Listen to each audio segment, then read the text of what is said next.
2020 നമ്മളൊക്കെ ഇതേപോലെ മാസ്കുകളൊക്കെ ഇട്ട് കോവിഡിൻ്റെ ഒരു സാഹചര്യത്തിൽ സിനിമകളില്ലാതിരുന്ന സമയത്ത് നമ്മുടെയൊക്കെ ജീവിതത്തിലോട്ട് വളരെ സന്തോഷ ഒരു ന്യൂസായിട്ട് വന്ന ഒരു സിനിമയും സിനിമേൻ്റെ പ്രൊഡ്യൂസേഴ്സും ഒക്കെയാണ് നാൻസി റാണി എന്ന് പറയുമ്പോൾ എനിക്ക് ആദ്യം ഓർമ്മ വരുന്നത്. മനു എന്നാണ് ഈ സിനിമ ഡയറക്റ്റ് ചെയ്ത വ്യക്തിയുടെ പേര്. അദ്ദേഹം ഇന്ന് നമ്മളോടൊപ്പം ഇല്ല. അത് വളരെ ആക്ച്വലി വളരെ യങ്ങായിട്ടുള്ളൊരു വ്യക്തിയാണ് എന്നെ സംബന്ധിച്ചിടത്തോളം. അപ്പോൾ അങ്ങനൊരു സിറ്റുവേഷൻ ഫേസ് ചെയ്യുന്നത് ഞാൻ ആദ്യമായിട്ടാണ്. ഈ സിനിമ ഇറങ്ങി കാണണം എന്നുള്ളത് മനുവിനോടൊപ്പം ഒരുപാട് ഫൺ മൊമെന്റ്സ് ആസ്വദിച്ചിട്ടുള്ള ഒരാളായതുകൊണ്ട് ഷൂട്ട് ചെയ്യുന്ന ഇടവേളകളിലും അല്ലാത്തപ്പോഴും എനിക്ക് ഒരുപാട് ആഗ്രഹം ആയിരുന്നു. മനു ആഗ്രഹിച്ച പോലെ ഈ സിനിമ തിയേറ്ററിൽ ഇറങ്ങുക എന്നുള്ളത്. അതിന് ഞാൻ ഒരിക്കലും വിചാരിച്ചില്ല ഈ സിനിമയ്ക്ക് ഇനി ഒരു വെളിച്ചം കിട്ടുന്നു, അതിനെ കാണുന്നു. അവിടെയാണ് മനുവിൻ്റെ വൈഫ് നൈനയുടെ ഫാദർ, ഇവർ രണ്ടുപേരും, പിന്നോടൊപ്പം തന്നെ മറ്റു പ്രൊഡ്യൂസേഴ്സായ പേരുകൾ എനിക്ക് പെട്ടെന്ന് മറന്നു, Roy, Sebastian and John Varghese, ഇവരോടൊപ്പം ചേർന്ന് ഇവർ ഈ വരുന്ന ഏപ്രിൽ 18 ഈ സിനിമ തിയേറ്ററുകളിൽ ഇറക്കാൻ തീരുമാനിച്ചു. അതിനെ നമ്മളെ ഹെൽപ്പ് ചെയ്യുന്നത് ചേട്ടൻ്റെ ബാനർ ഞാൻ വീട്ടിൽ കുറച്ച് ഫുഡ് ടൈം മൂവീസാണ്. ചെറിയ കാര്യമല്ല. ബിക്കോസ് ഇന്ന് നമുക്കറിയാം തിയേറ്ററിലോട്ടൊരു സിനിമ എത്തിക്കുമ്പോൾ അതിന് പിന്നിലുണ്ടാകുന്ന ഒരു ഫിനാൻഷ്യൽ ചിലവുകളും ഒക്കെ ഉണ്ട്. അതെല്ലാം ടേക്ക് കെയർ ചെയ്തുകൊണ്ട് ഈ ഒരു മനുവിൻ്റെ ഡ്രീമിന് ഒപ്പം സഞ്ചരിക്കുന്ന എല്ലാ സ്പെഷ്യൽ താങ്ക്സ് ഞാൻ പറയുന്നു ചേട്ടനോട്.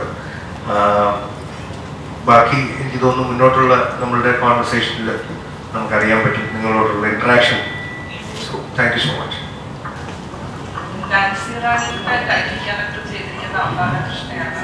അതൊരു സിനിമ മൂവിയായിരുന്നു. ഈ മോഹൻലാലിയാവാൻ വേണ്ടിയിട്ട് ഭയങ്കര മോഹമുള്ള ഒരു കഥാപാത്രത്തെയാണ് ചെയ്തേക്കുന്നത്. പുള്ളിക്കാരുടെ ലൈഫിൽ ഫേസ് ചെയ്യുന്ന കുറേ സ്ട്രഗിൾസും അതെല്ലാം കഴിഞ്ഞിട്ട് കണ്ട ആ സ്വപ്നങ്ങളെല്ലാം സാക്ഷാത്കരിക്കാൻ വേണ്ടിയിട്ട് ചെയ്യുന്ന മുന്നോട്ട് പോകുന്ന യാത്രയും എല്ലാമാണ് ആ സിനിമ മൊത്തത്തിൽ കാണിക്കുന്നത്. വ്യത്യസ്തമാവുന്ന എങ്ങനെയാണ്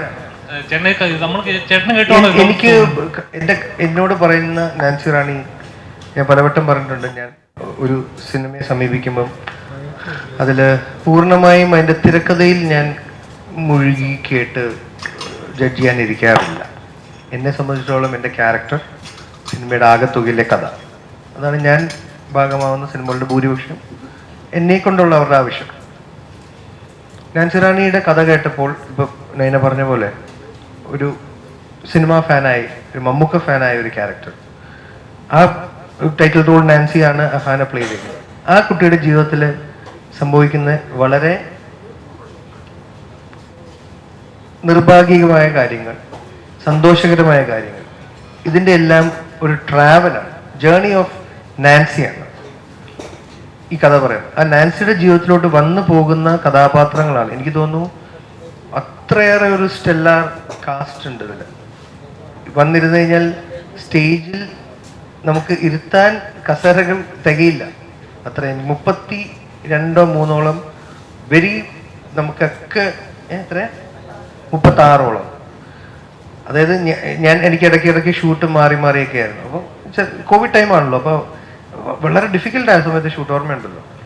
ഒരു ദിവസം ശ്രീനി സാറിനെ കാണുന്നു, ചില ദിവസം ലാൽ സാറിനെ കാണുന്നു, അർജുനെ കാണുന്നു, സണ്ണിയെ കാണുന്നു, അത് എളുപ്പം ധ്രുവനെ കാണുന്നു. സോ നമുക്കപ്പം ഞാൻ ഈവൻ ഇവിടുന്ന് ഇവരൊക്കെ കൊണ്ടിരുന്ന കാര്യം ചെറിയ എളുപ്പമുള്ള കാര്യമല്ല. സോ അത് വലിയൊരു അച്ചീവ്മെൻ്റ്. ഒരു ബിഗിനിങ് ഡയറക്ടറെ സംബന്ധിച്ചോളം അയാൾ ആ സബ്ജക്റ്റിൽ എന്തോ ഒരു താല്പര്യം, അല്ലെങ്കിൽ ആ കഥാപാത്രത്തിൽ ഒരു മെറിറ്റ്, രണ്ടാം സമയത്ത് ജോലി തന്നവർ, ഞങ്ങൾക്ക് ജോലി തന്നു, അത് എല്ലാം ഇമോഷണലിയും അല്ലെങ്കിൽ വർക്ക് പ്രൊഫഷണലിയും നമ്മളെ കണക്ട് ചെയ്ത കാര്യമാണ്. നാൻസിയുടെ ലൈഫിലെ ജേർണി, അതിലെ ക്യാരക്ടേഴ്സ് ആണ് ബേസിക്കലി സിനിമ. എന്ത് സംഭവിക്കുന്നു എന്നൊക്കെ ഉള്ളത് നമുക്ക് സിനിമ കാണേണ്ടി. അതുപോലെ ചേട്ടാ, ഇത് 2020 നടന്നൊരു ഷൂട്ട് ചെയ്തതാണ്. അപ്പോൾ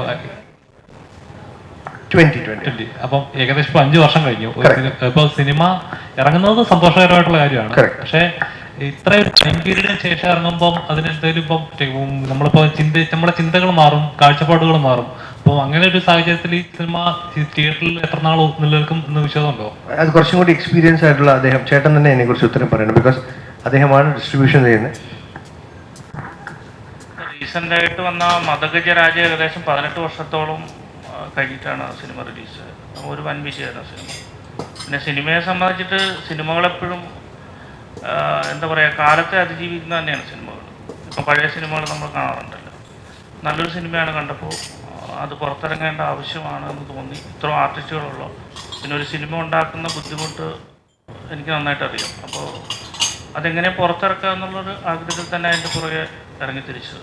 അത് വിജയമാണോ പരാജയമാണോ എന്നുള്ള പ്രേക്ഷകർ തീരുമാനിക്കേണ്ട, നമുക്ക് അതിനെ തുറന്നു വിടുക എന്നുള്ളത്. സോഹൻ ചേട്ടാ, ഈ സിനിമയിലെ കഥാപാത്രം എങ്ങനത്തെ ഒരു കഥാപാത്രമാണ്? നമ്മൾ നോർമലി കാണുമ്പോൾ ഒന്നെങ്കിൽ ഒരു അയ്യോ ആവുമായിരിക്കും, അല്ലെങ്കിൽ ഒരു പോലീസുകാരനായിരിക്കും, അല്ലെങ്കിൽ ഒരു കള്ളനായിട്ടായിരിക്കും. ഈ സിനിമയിലെ കഥാപാത്രം എങ്ങനെയാണ്? ഭാഗ്യത്തിന് ഇതിലൊരു കോളേജ് പ്രൊഫസറാണ്. കുറച്ച് നല്ല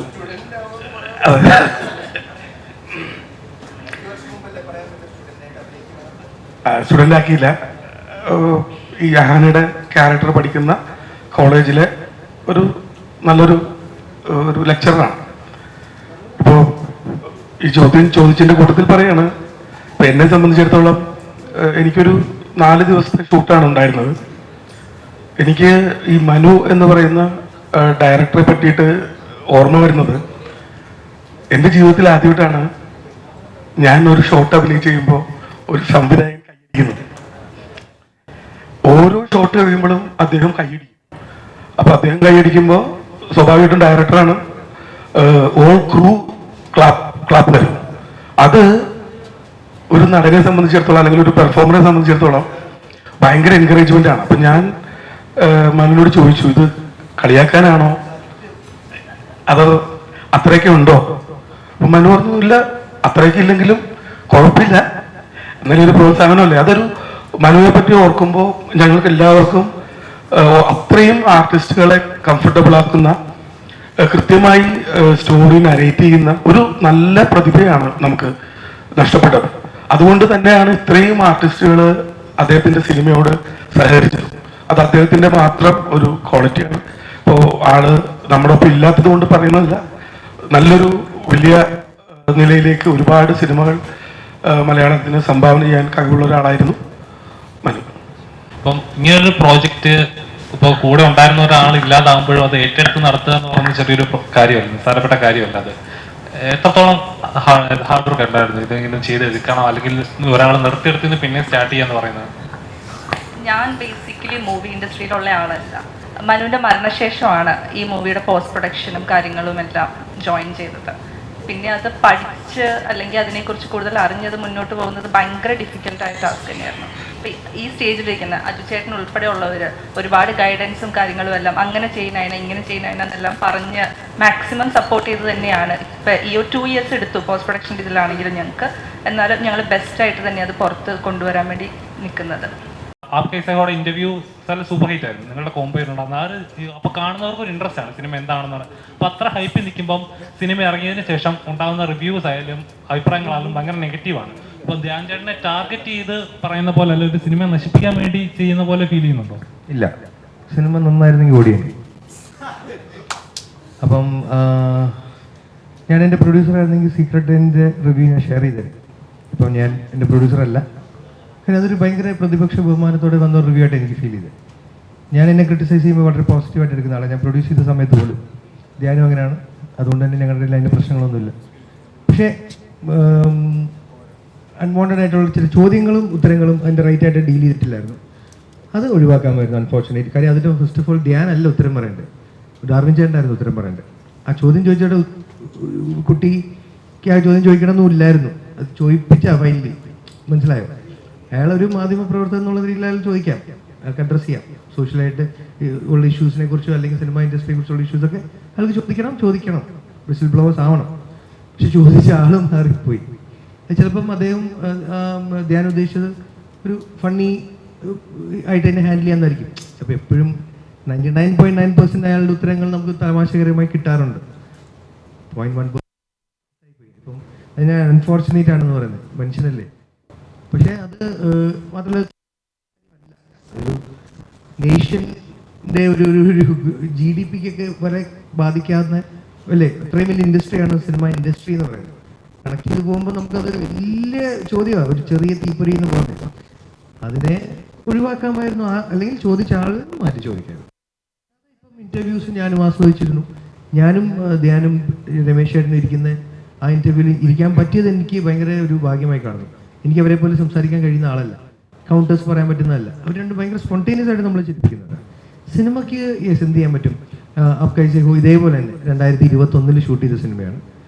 കോവിഡ് ടൈമിൽ നമുക്ക് ലൊക്കേഷൻ പരിധികളുണ്ടായിരുന്നു. നമുക്ക് 3 ലൊക്കേഷനേ പറ്റുള്ളൂ ഷൂട്ട് ചെയ്യാൻ. പോലീസ് സ്റ്റേഷൻ, വീട്, റോഡ്. ആ റോഡിലാണെങ്കിൽ രമേശ് ചേട്ടൻ പറഞ്ഞ പോലെ ഇവൻ്റെ പോസ്റ്റർ കാരണം നമുക്ക് ഷൂട്ട് ചെയ്യാനും പലതും പറ്റില്ലാറില്ല. മനസ്സിലായോ? കാര്യം അങ്ങോട്ട് ഓടിച്ചു വരുമ്പോൾ അവൻ്റെ ഒരു പടം ഉണ്ടാവും. അപ്പോൾ ആ പരിധിയിൽ അങ്ങനത്തെ ഒരു സിനിമ ഷൂട്ട് ചെയ്തത് ഞങ്ങളതിനെ എന്താ പറയുക ഡിസോൺ ചെയ്യുന്നില്ല. പ്രേക്ഷകർക്ക് തീർച്ചയായിട്ടും ഇതിന് റൈറ്റ് ഉണ്ട്. കാര്യം അവർ കാശ് മുടക്കിയാണ് തിയേറ്ററിൽ വരുന്നത്. ഇഷ്ടപ്പെട്ടില്ലെങ്കിൽ ഇറ്റ്സ് ഫൈൻ. ചേട്ടാ ഞങ്ങൾക്ക് ഡൗട്ട് ചോദിക്കുകയാണ്. കാരണം വെച്ചാൽ മറ്റുള്ള ഇൻഡസ്ട്രീസിൽ നിന്നെല്ലാം എടുത്തു പറയുകയാണെങ്കിൽ തമിഴായാലും തെലുങ്കാനും കന്നഡയായാലും ഒരു കാര്യം കൂടി ഇഷ്ടപ്പെടാത്തതിൻ്റെ കാരണം കൂടെ ഒന്ന് പറഞ്ഞ് എഴുതുമ്പം ക്രിറ്റിസൈസ് ചെയ്യുമ്പം ഹൗ ടു കറക്റ്റ് എന്നും കൂടെ പറഞ്ഞാൽ നന്നായിരിക്കും. അതിലെന്തായിരുന്നു പോരായ്മകൾ എന്നുള്ളതും കൂടെ പറഞ്ഞാൽ നന്നായിരിക്കും. അത് ചിലപ്പോൾ എനിക്കല്ല, ഫോർ ദ റൈറ്റർ അല്ലെങ്കിൽ ആ ഡയറക്ടർക്കൊക്കെ അയാളൊരു പുതിയ ഡയറക്ടറാണ്. അയാൾക്ക് നാളെ ഒരു സിനിമ ചെയ്യുമ്പം അയാൾക്ക് നേരത്തെ ചെയ്തൊരു മിസ്റ്റേക്ക് കറക്റ്റ് ചെയ്യാൻ എളുപ്പമായിരിക്കും.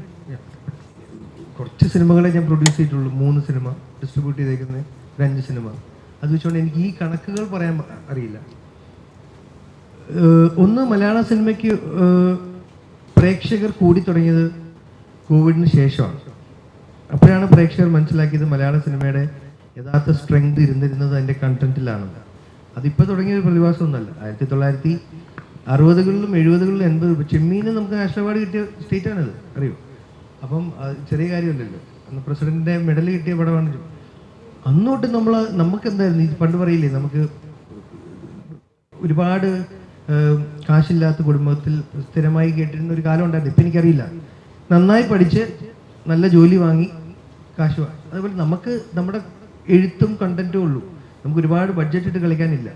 ഇന്ന് അതിനൊരു ഇച്ചിരി ചെറിയ ഇത് വന്നിട്ടുണ്ട്. ബിക്കോസ് പോസ്റ്റ് കോവിഡ് നമുക്ക് കുറച്ചുകൂടി പ്രേക്ഷകരെ കിട്ടിയത്. അപ്പം അതുകൊണ്ട് നമുക്ക് ഇപ്പോഴേ നമ്മളതിനെ എഴുതി അതിനൊരു ജഡ്ജ്മെൻറ്റിലോട്ട് എത്തണ്ട. മലയാള സിനിമ നാളെ കുറേയും കൂടി ഭാഷകളിലും ദേശങ്ങളിലും കണ്ടു തുടങ്ങുന്ന കാലം വരും. അന്ന് നമുക്ക് ഇതിനും വലിയ ബഡ്ജറ്റ് റിക്കവറിയും അല്ലെങ്കിൽ ഈ പറഞ്ഞ ഫിഗേഴ്സ് 100 കോടി ക്ലബ് 200ഉം 1000 ഒക്കെ അന്ന് ഗ്രോസ് കളക്ഷൻ കിട്ടും. ഞാൻ ഇന്ന് വരെ ഒരു സിനിമയെ പബ്ലിക്കായിട്ട് ഞാൻ പരിഹസിച്ചേക്കുന്ന സിനിമ ഞാൻ പ്രൊഡ്യൂസ് ചെയ്ത് ഞാൻ ഹീറോ ആയ സിനിമയാണ്. അതിന് 100% അവകാശം എനിക്കുള്ളതാണ്. അത് വേറൊരു ആൾ ചെയ്തൊരു സിനിമയെ അതിൽ പ്രവർത്തിച്ചിട്ട് നമ്മൾ അതിനോട് സഹകരിക്കാതിരിക്കുന്നതിനോട് എനിക്ക് വിയോജിപ്പാണ്. സിനിമയുടെ റിസൾട്ട് എന്തും ആവാം അല്ലേ? നമ്മൾ ഒരിക്കലും ഓടില്ല, അല്ലെങ്കിൽ ചെയ്യുന്ന സമയത്ത് ഇത് ഓടുമോ എന്നൊക്കെ ഡൗട്ട് അടിച്ച സിനിമകൾ നന്നായി ഓടിയിട്ടുണ്ട്, തിരിച്ചും സംഭവിക്കുന്നുണ്ട്. സോ പ്രേക്ഷകരാണല്ലോ യഥാർത്ഥ വിധികർത്താക്കൾ. അത് നമ്മൾ ഒരുമിച്ച് ഏറ്റെടുക്കുക. പിന്നെ വിജയം വരുമ്പം ആ സമയത്ത് ഫാൻസ് ചിലപ്പോൾ ആ ഹീറോയുടെ ഫാൻസ് അത് അദ്ദേഹത്തിൻ്റെ സിനിമയാക്കി മാറ്റും. നാച്ചുറലി വിജയം ആഘോഷിക്കുമ്പോൾ അല്ലെങ്കിൽ അത് കിട്ടുമ്പോൾ പരാജയം വരുമ്പോൾ അത് ബെയർ ചെയ്യേണ്ടി വരും, ഇല്ലാന്ന് ഞാൻ പറയണില്ല. അതിനൊരു എന്താ പറയുക ലിഖിതമായ ഒരു നിയമമില്ല. അത് അപ്പോഴത്തെ ഒരു ട്രെൻഡ് അനുസരിച്ച് അങ്ങ് പോകുന്ന കാര്യമാണ്. പിന്നെ നേരത്തെ പറഞ്ഞ പോലെ ഈ പ്രേക്ഷകർ വിയോജിപ്പ് പ്രകടിപ്പിക്കുന്നത് ദീർഘനാൾ ഒരു വെക്കത്തില്ല. നമുക്ക് ഒരു കാര്യം നന്നായി ചെയ്തുകൊണ്ടിരുന്ന ഒരാൾ പെട്ടെന്ന് ഒരു ദിവസം ഒരു ഒരു ഒരു മോശം ആയിട്ട് അവർക്ക് തോന്നുന്നൊരു സിനിമ ചെയ്യുമ്പം ഒരു പിണക്കം, അതൊരു താൽക്കാലികമായൊരു പിണക്കമാണ്. ആ പിണക്കത്തിൻ്റെ ഒരു റിയാക്ഷനാണത്. ചിലപ്പോൾ റിവ്യൂ ആയിട്ട് വരാം, അല്ലെങ്കിൽ എഴുതി അല്ലെങ്കിൽ ചിലപ്പോൾ വോയിസ് നോട്ട്സിൽ വരാം, അല്ലെങ്കിൽ മെസ്സേജ് ആയിട്ടൊക്കെ വരാം. നാളെ നല്ലൊരു കണ്ടന്റ് ആയിട്ട് ഇതേ വ്യക്തി വന്നാൽ ഇതേ പ്രേക്ഷകർ നല്ലത് പറയാറുമുണ്ട്. സോ അത് എന്നും ഒരു പെർമനൻറ്റ് സ്റ്റേറ്റ് ഇല്ല. സോ ഞാൻ നേരത്തെ പറഞ്ഞ പോലെ കറക്ഷൻസിന് ഉള്ളൊരു സ്പേസ് ആയിട്ട് ഈ ഒരു ഹെൽത്തി വേ ഓഫ് ക്രിറ്റിസിസം രണ്ട് കൂട്ടരിലും നിൽക്കുക. പ്രേക്ഷകരുണ്ടെങ്കിലേ സിനിമയുള്ളൂ എന്നുള്ള പൂർണ്ണ ബോധ്യം എല്ലാ സിനിമയിലും പ്രവർത്തിക്കുന്നവർക്കും. വ്യക്തിപരമായി സെൻസർഷിപ്പിന് എതിരായിട്ടുള്ളൊരു വ്യക്തിയാണ് ഞാൻ. പ്രേക്ഷകരാണ് നേരത്തെ അജു പറഞ്ഞതുപോലെ യഥാർത്ഥ വിധികർത്താക്കൾ. ആവിഷ്കാര സ്വാതന്ത്ര്യത്തിന് വേണ്ടിയിട്ട് നിലകൊള്ളുന്ന ഒരാളാണ് ഞാൻ. ഏത് തരം സിനിമകൾ വന്നാലും അതൊക്കെ തള്ളണോ കൊള്ളണോ എന്നൊക്കെ അറിയാനുള്ള പ്രബുദ്ധരായ ജനങ്ങളാണ് പ്രത്യേകിച്ച് കേരളത്തിൽ. പിന്നെ ഒരു സിനിമയാണ് ഇവിടെ വയലൻസ് ഉണ്ടാക്കുന്നതെന്ന് പറയുന്നതോട് 1% പോലും എനിക്ക് യോജിക്കാൻ പറ്റില്ല. സിനിമ ബഹുഭൂരിപക്ഷം സിനിമകളും നന്മയുള്ള ഹീറോന്റെ കഥകളാണ്. അതൊന്നും ആൾക്കാരെടുക്കാത്ത എന്താ? ഏതെങ്കിലും ഒരു സിനിമ വയലൻസ് കാണിക്കുമ്പോൾ നമ്മുടെ സമൂഹത്തിൽ ഉണ്ടാകുന്ന വയലൻസുകളെ അതുമായിട്ട് കണക്ട് ചെയ്യാം. അല്ലാതെ സിനിമ സ്വാധീനിക്കുമെങ്കിൽ നമ്മളെല്ലാവരും ഹീറോസ് ആവേണ്ട ആൾക്കാരാണ്, നല്ല മനുഷ്യരാവേണ്ട ആൾക്കാരാണ്. ഭയങ്കരമായ മയക്കുമരുന്നിന്റെ ഉപയോഗം, പിന്നെ ഈ ന്യൂക്ലിയർ ഫാമിലിയിലെ ഇപ്പോൾ കുട്ടികൾ വിദേശത്തേക്ക് പോകാൻ ആഗ്രഹിക്കുന്നത് ഇവിടെ തൊഴിലില്ലാത്തതുകൊണ്ട് മാത്രമല്ല, അവരുടെ ഒരു ഫ്രീഡത്തിൻ്റെയും കൂടി ആവശ്യമായതുകൊണ്ടാണ്.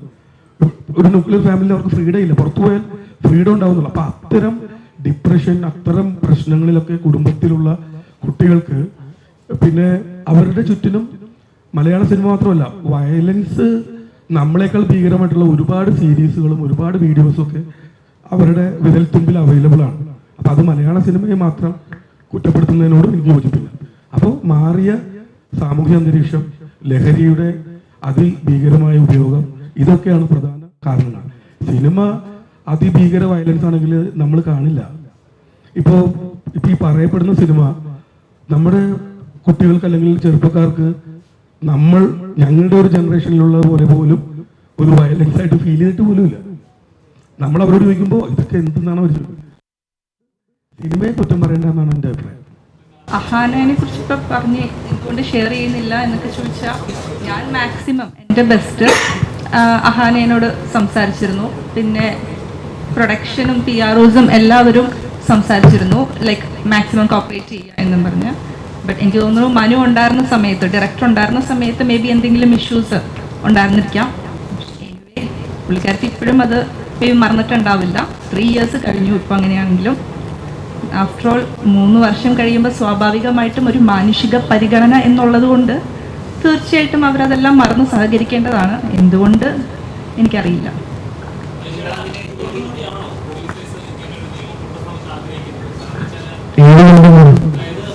ഞാനിപ്പോഴാണ് ഈ കാര്യം അറിയുന്നത്.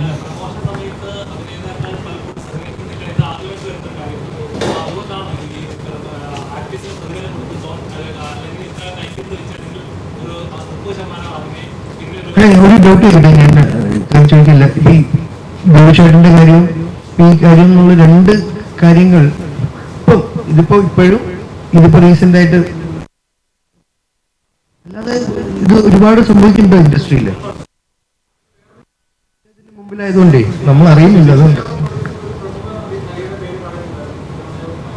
എനിക്ക് തോന്നുന്നു അവരുടെ ആക്ച്വൽ റീസൺസ് അസോസിയേഷൻ തിരക്കാം.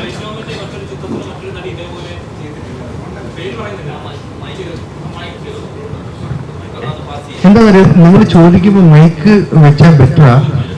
ഇത് ഫീൽഡിൽ വരുമ്പം ചോദ്യമില്ല, ഇവിടെ ഇരിക്കുന്നവർ വെറുതെ ഉത്തരം ഇതൊന്ന് പല ഷൈൻഡോന്റെ ചിത്രത്തിൽ ഇതേപോലെ ചെയ്തിരുന്നു, പാർക്കാസിന്റെ ചിത്രത്തിൽ ഇതേപോലെ സംഭവിച്ചിരുന്നു. ഇതിപ്പോ കുറച്ചായിട്ട് ഇങ്ങനെ സംഭവിക്കുന്നുണ്ട്.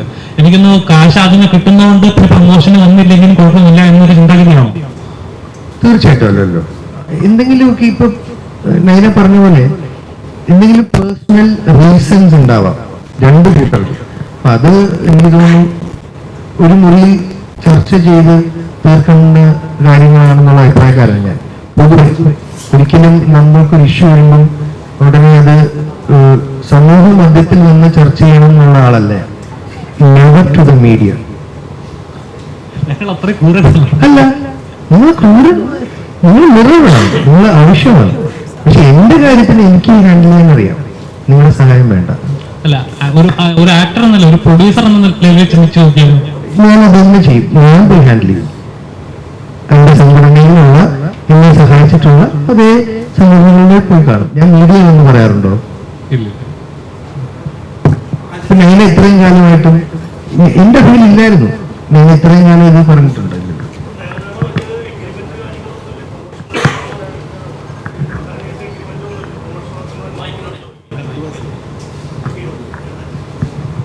നാൻസിറാണി എന്നുള്ള സിനിമ റിലീസാകുമ്പോൾ അതിന്റെ പ്രൊമോഷന് വരണം എന്നുള്ള എഗ്രിമെന്റ് ഒന്നും അഹാനായിട്ട് ഉണ്ടായിരുന്നില്ലേ എന്നുള്ള കാര്യമാണ് ഞാൻ ചോദിച്ചത്. നോർമലി നമ്മളെല്ലാവരും എഗ്രിമെന്റ്സും കാര്യങ്ങളും ചെയ്യുന്നതാണല്ലോ. തീർച്ചയായിട്ടും ഉണ്ടായിരുന്നിരിക്കാം. മേ ബി എന്താണ് റീസൺ എന്ന് എക്സാക്ട്ലി എനിക്കും അറിയത്തില്ല. എനിവേ എന്തൊക്കെ പറയാൻ നിർബന്ധിച്ച് കൊണ്ടിരുത്തുന്ന ഒരാളെ അത് മുഴച്ചെണ്ണ നിൽക്കും, ഏത് സിനിമയുടെ ആയിക്കോട്ടെ. സോ പാർട്ടിസിപ്പേറ്റ് ചെയ്യുന്നവർ തൽക്കാലം ഹാപ്പിയായിട്ട് പാർട്ടിസിപ്പേറ്റ് ചെയ്യട്ടെ. ഞങ്ങൾക്ക് എല്ലാവർക്കും ഈ സിനിമ നാൻസിറാണി, ഇപ്പം ചേച്ചിക്കും സോൻ ചേട്ടനും ഞാൻ സംസാരിച്ചപ്പോൾ നമ്മുടെ ധ്രുവനും ഞാൻ അടുത്തവനെ കണ്ടപ്പോൾ മനുവിന് വേണ്ടി ഈ സിനിമ ഞങ്ങൾക്കൊക്കെ തിയേറ്ററിൽ ഇറങ്ങുന്നുണ്ട്. ഇപ്പം ലാലേട്ടൻ അത് ഇറക്കുന്നു, അദ്ദേഹത്തിൻ്റെ വലിയ മനസ്സ്, and we are very thankful. കാര്യം അത് അവന് വേണ്ടി ആ സിനിമ തിയേറ്ററിൽ വന്ന് കാണും. സിനിമ എന്തോ ആയിക്കോട്ടെ, ചിലപ്പോൾ നല്ലതായിരിക്കാം, മോശമായിരിക്കാം. ഞാൻ ചേട്ടൻ പറഞ്ഞ പോലെ ഇത്രയും നാളും ഇറങ്ങാതിരുന്നൊരു സിനിമ തമിഴ്നാട്ടിൽ ഇറങ്ങി ഇത്രയും മികച്ച അഭിപ്രായവും കളക്ഷനും നേടിയ ഒരു മാസമാണ് കഴിഞ്ഞു പോയത്. അപ്പം അതുകൊണ്ട് തന്നെ ഇതിന് ഭയങ്കര പ്രസക്തിയുണ്ട്. അപ്പം നന്നായി വരട്ടെ എന്ന് നമുക്ക് ആഗ്രഹിക്കാം, നിങ്ങൾക്ക് എല്ലാവർക്കും ഇഷ്ടപ്പെടട്ടെ എന്നും ആഗ്രഹിക്കാം. ദേവി ചേച്ചി അട്ടപ്പാടിയിൽ നിന്ന് വന്നതാ. സോജാനും ഞാനും പിന്നെ കൊച്ചിയിലുള്ളവരാണ്. അല്ല, അതിപ്പോ ഞങ്ങൾ ഒരുമിച്ച് അങ്ങ് എടുത്തു എല്ലാവരും കേട്ടോ. അപ്പം അതിലെന്താന്ന് വെച്ച് കഴിഞ്ഞാൽ മറ്റുള്ളവർക്കൊക്കെ ഇപ്പൊ ലാൽ സാർ ഒരു പറഞ്ഞ ദിവസം ലാൽ സാറ് ചെന്നൈ, ശ്രീനി സാറിന് നമുക്കറിയാം, അദ്ദേഹത്തിനെ നമുക്ക് കൊണ്ടുവന്ന് ഒരു പ്രൊമോഷൻ ഇരുത്തി ബുദ്ധിമുട്ടിക്കാൻ ഒരു താല്പര്യമില്ല. അഹാനയുടെ കാര്യം ഇപ്പൊ നിങ്ങൾ സംസാരിച്ചു. അർജുൻ സുമതി വിളവിന്റെ ഷൂട്ടിലാണ്, ധ്രുവൻ ഷൂട്ടിലാണ്. നാച്ചുറലി ഇന്നത്തെ ടൈമിങ്ങിനനുസരിച്ച് അവർക്ക് മാച്ച് ചെയ്യാൻ പറ്റില്ല. ഇതൊരു പെട്ടെന്ന് പ്ലാൻ ചെയ്തൊരു കാര്യമായിരുന്നു ഈ പ്രസ് മീറ്റ്. ഇനി ഇത് പതുക്കെ പതുക്കെ മീഡിയയിലോട്ട് അറിയിക്കുന്നതോറും ഏപ്രിൽ 18 എന്നുള്ളൊരു ദിവസം ആകുമ്പോഴത്തേക്കും നമ്മളുടെ പ്രൊമോഷൻ ഇൻ്റർവ്യൂസ് ഒക്കെ ഉള്ള സമയത്ത് ഇവരിലൊക്കെ പാർട്ടിസിപ്പേഷൻ ഉണ്ടാവും. എൻ്റെ സുഹൃത്തുക്കളായ താരങ്ങളുണ്ട്, അപ്പം ചെയ്യുന്നുണ്ട്. ആക്ച്വലി ഞാൻ ചെയ്തിട്ടുണ്ട് ഫീനിക്സിന്, ഓടിയില്ല, ഒന്നും കിട്ടിയില്ല. അപ്പൊ ആസ് എ പ്രൊഡ്യൂസർ അമീർ ഖാന്റെ നിലപാടിനെ എങ്ങനെയാ നോക്കി കാണുന്നത്? നല്ല കാര്യമാണ്, കോ എക്സിസ്റ്റ് ചെയ്യുന്ന കാര്യമാണ്. പ്രൊഡ്യൂസേഴ്സും ഇതൊന്നും ഞാൻ പറഞ്ഞില്ല, ഇത് മീഡിയയിൽ നിന്ന് ഇത് സംസാരിക്കുന്നതിനോട് എനിക്ക് പൊതുവേ എൻ്റെ സ്റ്റേറ്റ് ഓൺ ഇപ്പോഴത്തെ കഴിഞ്ഞ ദിവസം ഞാൻ കൃത്യമായിട്ട് ആ അപ്കേസോട് ഇൻ്റർവ്യൂവിൽ പറഞ്ഞിട്ടുണ്ട്. ഇപ്പം അമീർ ഖാൻ ഇങ്ങനെ ചെയ്തത് ആദ്യമായിട്ട് അദ്ദേഹമല്ല. ഇതിനു മുമ്പേ ഇവിടെ ഈ പറയുന്ന പോലെ പാർട്ട്ണർഷിപ്പ് അല്ലെങ്കിൽ ഈ പറയുന്ന പോലെ പ്രോഫിറ്റ് ഷെയറിങ് അല്ലെങ്കിൽ how you can call it, അത് സംഭവിക്കാറുണ്ട്. കാര്യം നമുക്ക് പ്രൊഡക്റ്റാണ് മുഖ്യമെങ്കിൽ ആ പ്രൊഡക്റ്റിന് വേണ്ടി സഹകരിച്ച് നിന്നിട്ട് ആ പ്രൊഡക്റ്റ് സെല്ലായി കഴിയുമ്പോൾ അതിൻ്റെ വിഹിതം എങ്ങനെയാണെന്ന് വെച്ചിട്ടുണ്ടെങ്കിൽ അതിൻ്റെ റേഷ്യോ വെച്ച് ഷെയർ ചെയ്യാറുണ്ട്. അത് ആദ്യമായിട്ടല്ല. പിന്നെ എന്താ പറയുക, അങ്ങനത്തെ ഒരു മുന്നോട്ട് നിർബന്ധിച്ച് വെക്കാവുന്നൊരു കാര്യമല്ലത്, അല്ലേ? നമുക്കിപ്പോൾ ഒരാളോട് നിർബന്ധമായിട്ട് നിങ്ങൾ അതിനോട് അങ്ങനെ സഹകരിക്കാമെന്ന് പറയാൻ പറ്റില്ല. പുള്ളിക്കും കൂടെ താല്പര്യമാണെങ്കിൽ അല്ലേ പറ്റത്തുള്ളൂ. ഈ ആമസോൺ പ്രൈമിൽ വന്നപ്പോൾ ഇത് വന്നു, അതിൻ്റെ റോങ് മാർക്കറ്റിംഗ് ആയിരിക്കാം റീസൺ. ആ സിനിമ ഒരു ഹൊറർ ചിത്രമായിട്ടാണ് മാർക്കറ്റ് ചെയ്യപ്പെട്ടത്. അത് ഞങ്ങളുടെ മിസ്റ്റേക്കാണ്. അതിനെ ഒരു ഫാമിലി ചിത്രമായിട്ടായിരുന്നു മാർക്കറ്റ് ചെയ്യേണ്ടിയിരുന്നത്. വളരെ ബുദ്ധിമുട്ടുള്ളൊരു ജോലിയാണ് ഡയറക്ഷൻ. എൻ്റെ ഒരു ക്യാരക്ടറിന് മാച്ച് ആവുന്ന ജോലിയല്ല. ഞാൻ അത്രയും അറ്റ് എ ടൈം ഒരു ജോലി ചെയ്യാൻ താല്പര്യപ്പെടുന്ന ആളാണ്. ഒരു ഡയറക്ടറിൻ്റെ ജോലിയിൽ 10-21 ഡിപ്പാർട്ട്മെൻറ്റ്സ് വരും. ഇതൊക്കെ വളരെ കോർഡിനേറ്റ് ചെയ്ത് ആ പറഞ്ഞ സമയത്ത് ഒരു പറഞ്ഞ നിശ്ചിത ബഡ്ജറ്റിൽ തീർക്കുക എന്നൊക്കെ പറഞ്ഞ ഒരുപാട് പ്രഷറുള്ളൊരു കാര്യമാണ്. എന്നെക്കൊണ്ട് ചിലപ്പം അതിനുള്ളൊരു ആംബിയർ ഇല്ല എന്ന് എനിക്ക് എവിടെയോ ജേക്കബിൽ ഞാൻ അസിസ്റ്റ് ചെയ്തപ്പോൾ മനസ്സിലായി. കാരണം ഞാൻ ആസ്വദിക്കില്ല എന്ന് ഉറപ്പാണ്. ആസ്വദിക്കാത്തൊരു കാര്യം ചെയ്യാൻ നമ്മൾ താല്പര്യപ്പെടില്ല. എങ്ങനെയാണ് അപ്പോൾ ബേസിൽ ജോസഫിനെയും മിഥുൻ മാനുവൽ തോമസിനെയൊക്കെ മനസ്സിലാക്കിയത്? അവരുടെ പാഷൻ എങ്ങനെയാണ് മനസ്സിലാക്കിയത്? അങ്ങനെ മനസ്സിലാക്കുക എന്നുള്ളത് പറഞ്ഞാൽ തെറ്റാണ്. ബിക്കോസ് ബേസിലിൻ്റെ പ്രിയമത കാതരയാണോ ഞാൻ കണ്ടപ്പോഴാണ് ആ ക്രാഫ്റ്റ്, അയാളിൽ ഒരു നല്ല ക്രാഫ്റ്റ് ഉണ്ടെന്ന് നമുക്ക് തോന്നുന്നത്.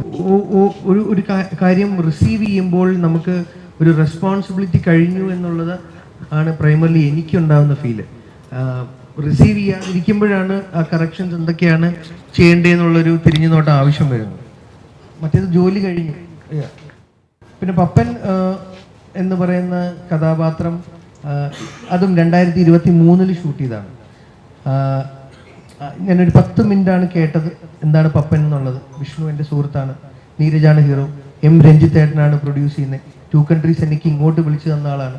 ഒരു രീതിയിൽ ഞാൻ അവിശ്വസിക്കേണ്ട ടീമല്ല. 10 മിനിറ്റ് പപ്പനെ കുറിച്ച് പറഞ്ഞപ്പോൾ തന്നെ ഞാൻ വിഷ്ണുവോട് പറഞ്ഞ ഉത്തരം ഇതാണ്: ഒരു 10-20 വർഷം അല്ലെങ്കിൽ 10 വർഷത്തിന് മേലെ പോകണമെന്ന് തന്നെ ഡൗട്ടാണ്. നല്ല പോട്ടെ ഒരു 20.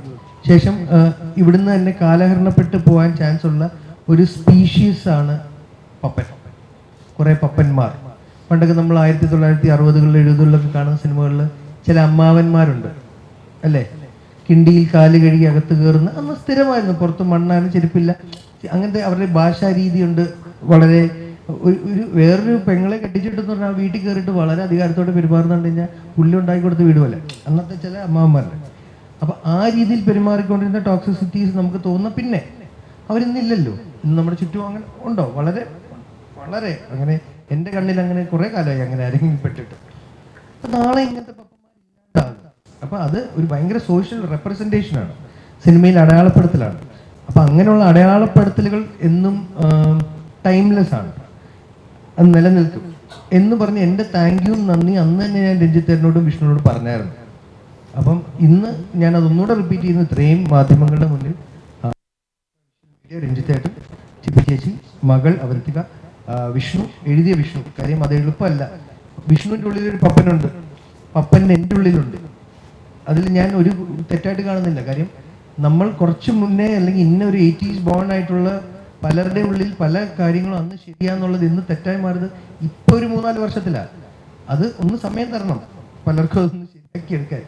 അപ്പം ഇങ്ങനെ കാണിച്ച് അത് തമാശ രീതിയിൽ അത് തെറ്റാന്ന് കാണിക്കുമ്പോൾ അപ്പം അപ്പനൊരു ലിസി വന്ന പോലെയോ അല്ലെങ്കിൽ ഏതെങ്കിലും ഒരു കൂട്ടുകാരനായിട്ടോ അല്ലെങ്കിൽ നമ്മുടെ ഒരു കോവർക്കറായിട്ടോ സോഷ്യൽ മീഡിയ സംഭവിക്കട്ടെ. സോ നീരജിനോട് whole team of love under construction ഞാൻ ഈ ഒരു അവസരത്തിൽ ഐ എം താങ്ക്ഫുൾ. നമുക്ക് വീണ്ടും നാൻസി റാണിലോട്ട് തിരിച്ചു. അതെ, ലഘുഷ, അതെ, അങ്ങനെ ആവറേജ് ആയിരുന്നു ഈ ബോക്സ് ഓഫീസ്. അതിൻ്റെ പ്രൊഡ്യൂസർ ഇന്നില്ല, ജെയ്സൺ ചേട്ടൻ. ലഘുഷയെ കുറിച്ച് പറയുമ്പോൾ ഞാൻ ഇപ്പോൾ ഈ അവസരത്തിൽ പറയേണ്ട കാര്യമാണ് ജെയ്സൺ ചേട്ടൻ. ബിക്കോസ് ഞാൻ ആദ്യമായിട്ട് ഒരൊറ്റ ഫോൺ കോളിൽ മലയാളത്തിൽ മെയിൻ സ്ട്രീം പ്രൊഡ്യൂസേഴ്സിൽ ഒരാളാണ്. ഓക്കെ, അല്ലെങ്കിൽ വർഷങ്ങളായിട്ട് കൺട്രോളറായിട്ട് അല്ലേ, വളരെ സീനിയറായിട്ട് നിന്ന ഒരു വ്യക്തിയാണെന്ന്. ജെയ്സൺ ചേട്ടൻ ഒരു സിനിമ പ്രൊഡ്യൂസ് ചെയ്യാൻ ചോദിച്ചപ്പോൾ തിരിച്ച് ജെയ്സൺ ചേട്ടൻ ചെയ്യാമെന്നുള്ളൊരു ഇത്ര എളുപ്പത്തിലൊരു പ്രൊജക്റ്റ് ഓണായിട്ടില്ല എൻ്റെ ലൈഫിൽ. അതായിരുന്നു ലഘുഷ. അതുകൊണ്ട് തന്നെ അത് വളരെ ഫേവറേറ്റാണ് എനിക്കും നീരജിനും, അല്ലാതെ തന്നെ പല റീസൺ കൊണ്ട്.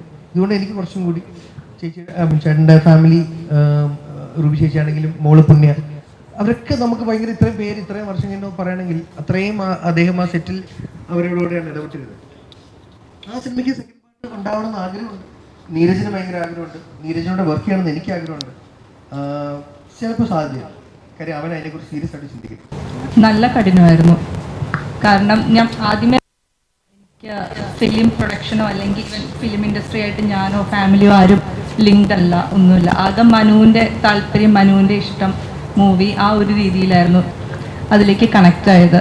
അപ്പോൾ മനു മൂവി ഡയറക്റ്റ് ചെയ്യുന്ന ടൈമിൽ ഞാൻ ചേട്ടനോട് ആരോടാ ചോദിച്ചാൽ പറയും ഞാൻ ആ സെറ്റിൽ ഒന്നും ഉണ്ടായിരുന്ന ഒരാളല്ല.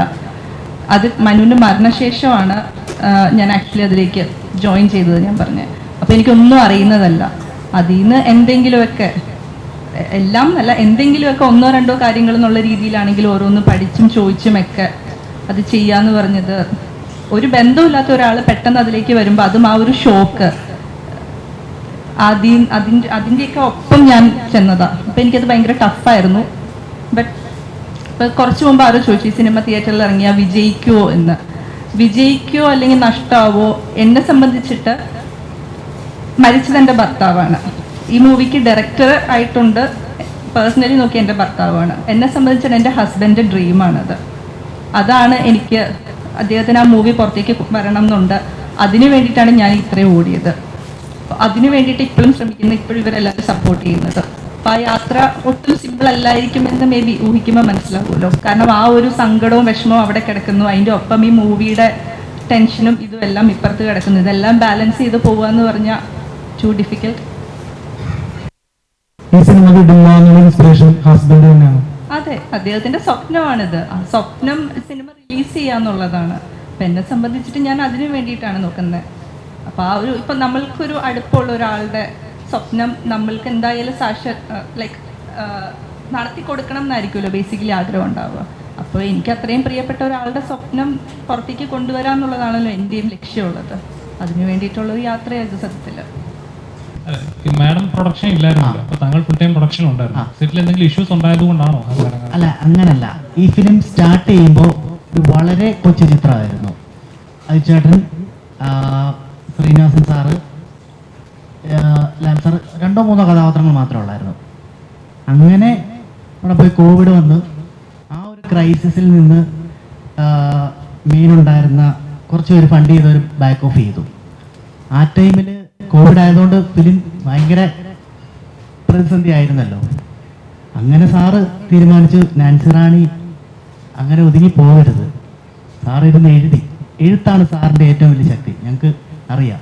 ഈ നാൻസി റാണി വരെ സാറിൻ്റെ ഒരു വളരെ കൊച്ചു ചിത്രമാണ്, ഒരുപാട് വലിയ വലിയ കഥകളും അടിപൊളി ഒരു മനുഷ്യനായിരുന്നു. ഞങ്ങൾക്കത് ഭയങ്കര നഷ്ടമാണ്. അപ്പോൾ സാറ് ആ ഒരു കോവിഡ് ടൈമിൽ ഇരുന്ന് എഴുതി വലുതാക്കി. അതാണ് ഇത്രയും 36+ ആക്ടേഴ്സ് ഉണ്ടായിരുന്നു. ശരിക്കും എഡിറ്റിംഗ് ടേബിളിൽ കട്ട് ചെയ്ത് കുറേ പേരെ മാറ്റേണ്ടി വന്നു. അത് വിഷമമുണ്ട്, പക്ഷെ നല്ല നല്ല സീൻസുകൾ ഉണ്ടായിരുന്നു.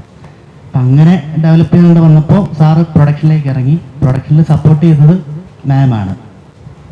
അങ്ങനെ ഇന്നീ കാണുന്ന നാൻസി റാണി അത് ഏപ്രിൽ 18 ഇറങ്ങും. എൻ്റെ ഒരു അഭിപ്രായത്തിൽ നല്ലൊരു സിനിമയായിരിക്കും അത്. ഇത്രയും വർഷം ഡിലേ ആയതുകൊണ്ട് അത് തീരെ ഒരു മോശമായിരിക്കത്തില്ല. നിങ്ങൾക്ക് അതിൽ നിന്ന് നല്ലതിനെ പ്രതീക്ഷിക്കാം. ആക്ഷൻ ഹീറോ ബിജുവില് അങ്ങനെ സംഭവിച്ചു പോയി. അതങ്ങനെ സംഭവിച്ചു. എനിക്കറിയില്ല, അത് ആൾക്കാർ നല്ലതാണെന്ന് പറഞ്ഞപ്പോഴാണ് എനിക്ക് മനസ്സിലായത് നല്ലതാണെന്ന്.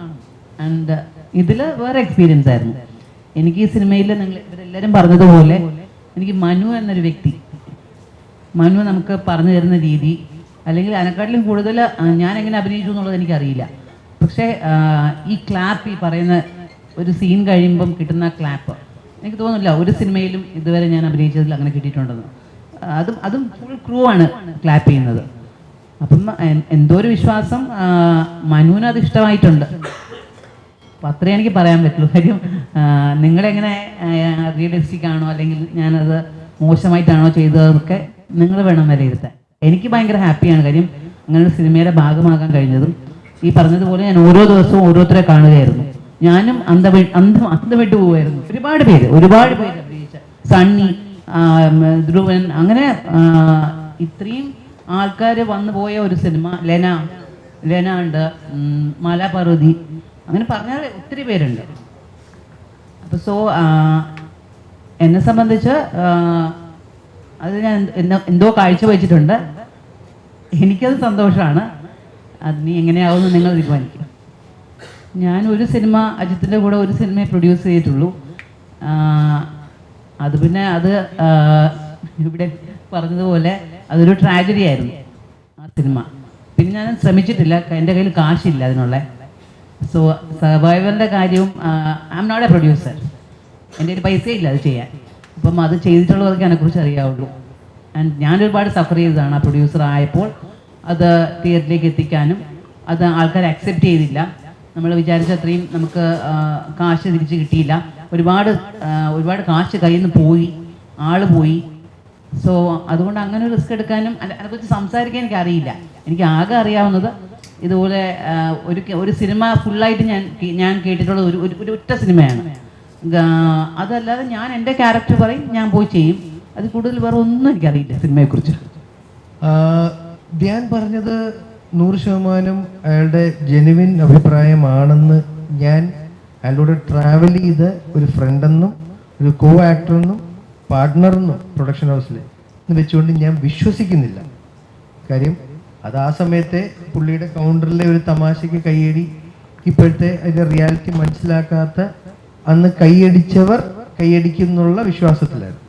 പുള്ളി ഒരിക്കലും സോഷ്യലി കമ്മിറ്റ്മെൻറ്റ് ഇല്ലാത്ത ഒരാളായിട്ട് എനിക്ക് പുള്ളിയെ ഫീൽ ചെയ്തിട്ടില്ല. കാര്യം അങ്ങനെയാണെങ്കിൽ ചെറുപ്പത്തിൻ്റെ സമയത്ത് ഉള്ള ധ്യാനല്ല ഇന്ന് ധ്യാൻ. അപ്പം അതെന്തുകൊണ്ടാണ്? കമ്മിറ്റ്മെൻറ്റ് വന്നതുകൊണ്ടാണ്. നിങ്ങളൊക്കെ തന്നെ കൗണ്ടർ പറയുമ്പോൾ ചിരിച്ച് രസിപ്പിച്ച് ഈ പറഞ്ഞ പോലെ അയാളെ ട്രീറ്റ് ചെയ്തിട്ട് സീരിയസ് ചോദ്യം ചോദിക്കുമ്പോഴേ അയാൾ തമാശ പറയും അല്ലേ? അതപ്പോൾ പറയണം, അതിന് വ്യക്തമായ ഉത്തരവാണ് വേണ്ടിയിരുന്നെങ്കിൽ ഒരിക്കലും അവിടെ വെച്ചല്ല ചോദ്യം, അല്ലെങ്കിൽ ആ ഒരു സിനിമ പ്രൊമോഷൻ ഇടയിലല്ലായിരുന്നു ആ ചോദ്യം. നേരത്തെ മറ്റേ ടോപ്പിക് പോലെ തന്നെയാണ്.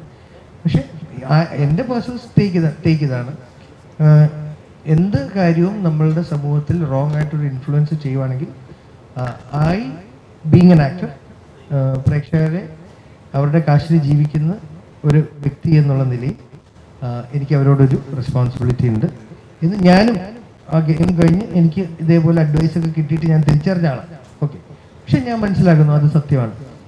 പ്രത്യേകിച്ച് ഇപ്പം ഞാൻ സിനിമകൾ വളരെ ചൂസ് ചെയ്തെടുക്കാൻ തുടങ്ങിയോടെ അങ്ങനത്തെ നല്ല ഓഫേഴ്സ് വരുമ്പോൾ നമുക്ക് എടുക്കാൻ ഭയങ്കര ടെംപ്റ്റേഷൻ വരും. മനസ്സിലായോ? നമ്മുടെ ജീവിത സാഹചര്യങ്ങൾ നമുക്ക് ഈ പറയുന്ന പോലെ സ്ഥിരമായിട്ടുള്ള സിനിമകൾ ഒക്കെ ഇല്ലാതാകുമ്പോൾ, മറ്റേ നമുക്ക് എന്ത് സിനിമയും എന്ത് വേഷവും ചെയ്യാമെന്നുള്ളൊരു മൈൻഡ് സെറ്റ് ആണെങ്കിൽ എനിക്ക് കുഴപ്പമില്ല. എനിക്ക് ഗെയിമിങ് ഇങ്ങനത്തെ ഓഫേഴ്സ് പരസ്യങ്ങളൊന്നും വന്നാൽ നമുക്ക് തോന്നില്ല. പക്ഷെ അല്ലെങ്കിൽ തീർച്ചയായിട്ടും മനുഷ്യനല്ലേ, നമുക്ക് തോന്നും. പക്ഷെ അതിന് ഇങ്ങനത്തെ റോങ് ഇൻഫ്ലുവൻസ് ആണെങ്കിൽ അവോയ്ഡ് ചെയ്യുക, വേറെ ഇപ്പോൾ വഴിയില്ല. എന്ത് ചെയ്യാൻ പറ്റും? ഇപ്പോൾ സോഹൻ സീനുലാൽ ചേട്ടൻ പറഞ്ഞു. പക്ഷെ അതിൽ ധ്യാൻ ചോദിച്ച ഒരു ചോദ്യത്തിനോട് എനിക്കൊരു ധ്യാൻ തിരിച്ചു ചോദിച്ച ഒരു ചോദ്യം, ഇത് എന്തുകൊണ്ട് മറ്റ് പ്രമുഖ സൂപ്പർ സ്റ്റാർസ് ആയ അദ്ദേഹം പേരെടുത്ത് പറഞ്ഞ വ്യക്തികളോട് ഈ ചോദ്യം ചെല്ലുന്നില്ല, കേസുകൾ ചെല്ലുന്നില്ല? ഇപ്പോൾ എൻ്റെ കൂടെ അന്ന് ഞാൻ അതേപോലൊരു ഇതിൽ പാർട്ടിസിപ്പേറ്റ് ചെയ്തപ്പം ഞാൻ ആക്ച്വലി ഭയങ്കര ഇച്ചിരി സന്തോഷിക്കുന്ന ഒരു കാര്യം, വിരാട് കോഹ്ലിയും തമന്നയും ഞാനും വരുന്ന കേസിലെ പ്രതികൾ. അപ്പോൾ അത് ഞാൻ ഇച്ചിരി കൊള്ളാം, വിരാട് കോഹ്ലിക്കൊപ്പം എന്നെ അറിയാമല്ലോ എന്നുള്ളൊരു തോന്നലുണ്ടായി.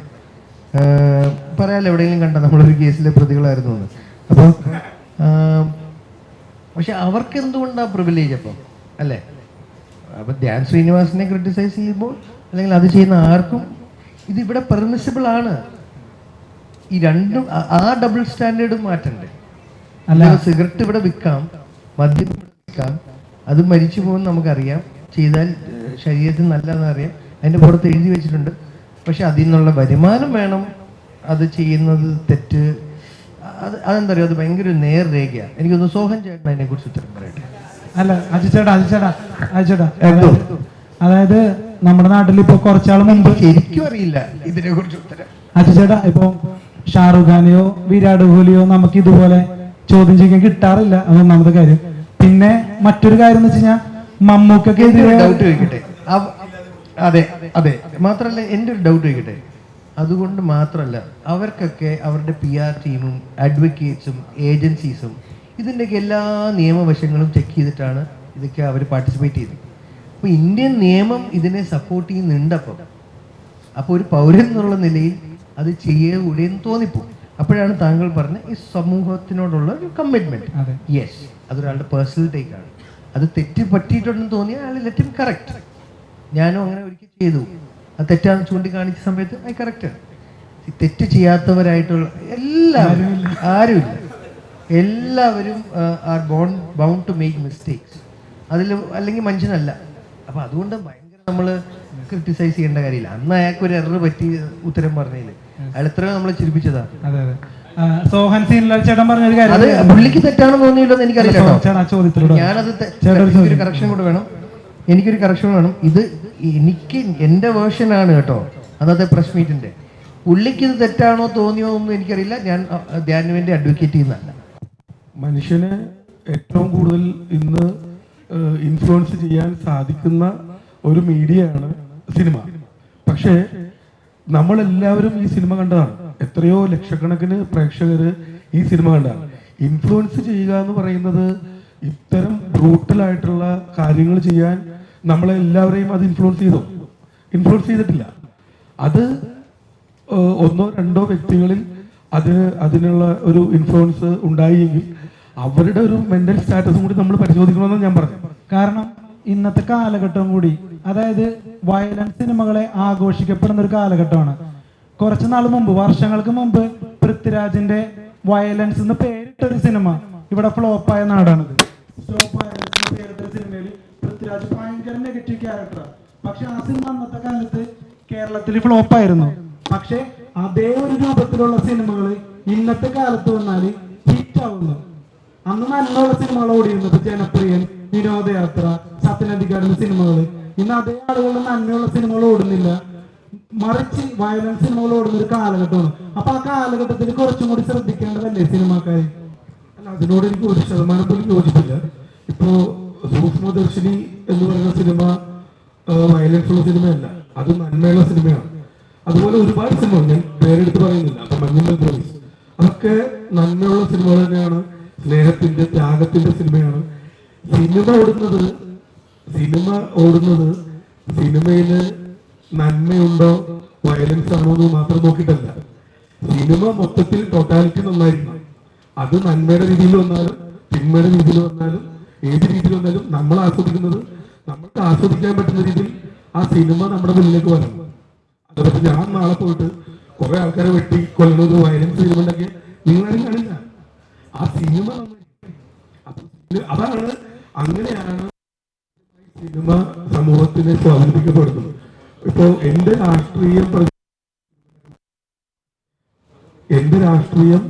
നിങ്ങളിലേക്ക് എത്തിക്കാൻ ആദ്യം ഞാനൊരു ഗംഭീര സിനിമ ഉണ്ടാക്കണം. ആ സിനിമയിലൂടെ വളരെ വിദഗ്ധമായിട്ട് എനിക്ക് പറയാൻ പറ്റും. അല്ലാതെ ഇതാണ് എന്റെ രാഷ്ട്രീയ സിനിമ ഉണ്ടാക്കാൻ ആരും കാണില്ല. അപ്പോ നമ്മുടെ ചോദ്യം സിനിമയെ മാത്രം ഈ സാമൂഹ്യ മാറ്റത്തിൽ കുറ്റം പറയുന്നതെന്നാണ് ഞാൻ പറഞ്ഞത്. ഈ ലഹരിക്കെതിരെ സിനിമയെക്കാളൊക്കെ വലിയ മാഫിയാണ് ലഹരി മാഫിയ. എത്രയോ കോടികളാണ് അവര് ഇൻവെസ്റ്റ് ചെയ്യുന്നത് കേരളം പോലുള്ള സംസ്ഥാനത്തിന്റെ ലഹരി കൊണ്ടുവരാൻ. അപ്പോ അവരെയൊക്കെ ഫേസ് ചെയ്തുകൊണ്ട് സിനിമയെ മാത്രം തങ്ങി. മമ്മൂക്കയായിട്ട് ബന്ധപ്പെട്ടിട്ടുണ്ട് തീർച്ചയായിട്ടും. പിന്നെ ഈ സക്സസ് സ്റ്റോറിക്ക് സക്സസ് സെലിബ്രേഷൻ ഇതിനെല്ലാം വന്നു എന്ന് പറഞ്ഞു. ആദ്യം മൂന്ന് റിലീസ് ചെയ്തിട്ട് അതിനുശേഷം നമ്മൾക്ക് സെലിബ്രേഷൻ കാര്യങ്ങളെല്ലാം വരുമ്പോഴത്തേക്കും നോക്കാം. ഈ സിനിമ തിയേറ്ററിൽ എത്തുന്നതാണ് നൈനയുടെ മനുവിനോടൊപ്പം സഹകരിച്ച് ഞങ്ങളുടെ ഓരോരുത്തരുടെയും സന്തോഷം. ബിക്കോസ് മനു ആഗ്രഹിച്ചത് അതാണ്. സോ ആ റിസൾട്ട് അവിടെ സംഭവിക്കുകയാണ്, റെസ്റ്റ് അല്ല. ബിക്കോസ് ഇറക്കാൻ പറ്റുക എന്നുള്ളത് തന്നെയായിരുന്നു ഏറ്റവും വലിയ കാര്യം ഈ സിനിമയെ സംബന്ധിച്ച്. അതിന് ലാലേട്ടൻ സംബന്ധിച്ച് അദ്ദേഹത്തിൻ്റെ കമ്പനി ചെയ്തു തരുന്ന ഈ ഒരു കാര്യം വീണ്ടും നമ്മൾ വളരെ താങ്ക്ഫുള്ളി ഓർക്കുന്നു. എല്ലാ കാര്യങ്ങളും, എല്ലാ ആർട്ടിസ്റ്റും മറ്റേത് ഒക്കെ മാറ്റി നിർത്തി നമുക്ക് ഈ സിനിമയുടെ ഒരു നല്ല റിലീസിനാണ് ഞങ്ങളെല്ലാവരും നോക്കിക്കാണുന്നത്.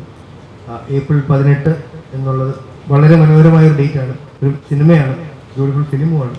അപ്പം ആ ഡേറ്റിന് എല്ലാം മറന്ന് ഈ സിനിമ നല്ലതാണെങ്കിൽ ഗംഭീരമായിട്ട് കൂടെ നിൽക്കുകയും എന്നാൽ കുഴപ്പങ്ങളുണ്ടെങ്കിൽ അതിനെ റൈറ്റ് രീതിയിൽ ക്രിട്ടിസൈസ് ചെയ്യാൻ ഉള്ളൊരു ക്ഷമ നാൻസി റാണിയോട് കാണിക്കണം. Because we are all standing four Manu and his dream and vision. April 18 ആണ് സിനിമ തിയേറ്ററിൽ വരുന്നത്. ഞാൻ കണ്ടതാണ്, നല്ല സിനിമയാണ്, നല്ലൊരു എൻ്റർടൈനർ ആണ്. പരമാവധി സിനിമയെ എല്ലാവരും സപ്പോർട്ട് ചെയ്യണം, ഇതിനെ വിജയിപ്പിക്കണം. അത്രമാത്രം.